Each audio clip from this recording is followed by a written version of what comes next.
Bismillahirrahmanirrahim. Assalamualaikum warahmatullahi wabarakatuh.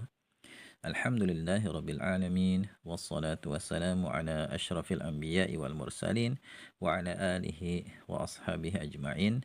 Amma ba'du ikhwani wa akhwati fillah rahimani wa rahimakumullah. Insyaallah ta'ala pada kesempatan kali ini kita akan lanjutkan kembali ya membaca dan menerjemahkan hadis ringkas dari buku 120 hadis ringkas. Sekarang kita akan baca hadis yang kedua. Ya, di sini dikatakan jika ya, tasduk ya. Jika engkau jujur, in tasdukillah ya. Tasduk ini asalnya itu qafnya itu sukun. In tasduk ya, karena ini huruf syarat. Dia termasuk amil jazm ya. In tasduk, jika engkau jujur. Tapi kalau ketemu dua sukun seperti ini maka di kasroh jadinya.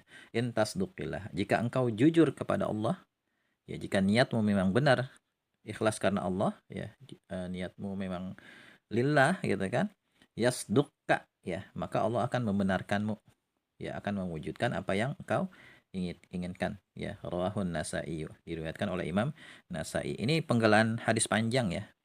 Jadi intinya dalam hadis itu diceritakan bahwasanya ada seorang Arab Badui yang dia itu mengikuti Rasulullah hijrah, dan dia niatnya itu ingin berperang di jalan Allah, dan dia pengen mati syahid dalam keadaan ya anak panah itu menembus lehernya. Ya, kemudian Rasulullah mengatakan in tasduqillah yasduqka. Kalau memang engkau jujur kepada Allah dengan niatmu itu, maka Allah akan membenarkanmu, akan mewujudkan apa yang engkau inginkan. Dan ternyata benar. Ya, terjadi peperangan, Arab Badui itu perang, kemudian dia mati syahid dalam keadaan seperti yang dia inginkan. Nah, hadis ini juga ya oleh ulama dijadikan sebagai syarat bagi kita yang ingin meraih kesuksesan dalam hidup ini. Ya, meraih apa yang kita inginkan. Misalnya kita ingin melakukan suatu hal gitu. Ya. Nah, supaya Allah Subhanahu wa taala membantu kita dalam mewujudkan apa yang kita inginkan itu, di antara syaratnya itu selain kita juga berdoa kepada Allah, kemudian kita sungguh-sungguh dalam mengejarnya gitu kan, mewujudkannya. Kemudian juga kita profesional, nggak asal-asalan. Nah, ditambah ini, niatnya harus benar, jujur. Benar gak kita niatnya itu lillahi ta'ala gitu. Kayak misalnya nih, kita pengen bikin restoran misalnya. Niatnya apa? Supaya nanti bisa membuka lapangan pekerjaan kepada kaum muslimin, kemudian juga bisa menyediakan makanan yang bergizi kepada kaum muslimin.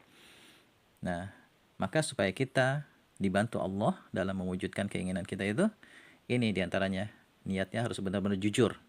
Jangan sampai ya niatnya itu bercampur dengan keinginan-keinginan dunia. Kayak misalnya nanti mencari popularitas, supaya mungkin diundang kemana-mana, diundang podcast dan lain sebagainya gitu kan. Atau karena ria, sumah dan lain sebagainya. Ya itu coba dicek kembali niatnya. Ya, ketika kita ingin melakukan suatu amal kebaikan, insya Allah kalau kita niat kita ikhlas karena Allah, Allah akan bantu. Ya, sebagaimana di sini orang Arab Baduy, ya, ketika dia niatnya jujur, maka ternyata betul, ya Allah wujudkan apa yang dia inginkan. Nah, ini hadis kita kali ini ya, ringkas, masih berkaitan dengan niat ya, semoga bermanfaat ya. Wallahu a'lam bishawab. Subhanakallahumma wa bihamdika asyhadu an la ilaha illa anta astaghfiruka wa atubu ilaik. Assalamualaikum warahmatullahi wabarakatuh.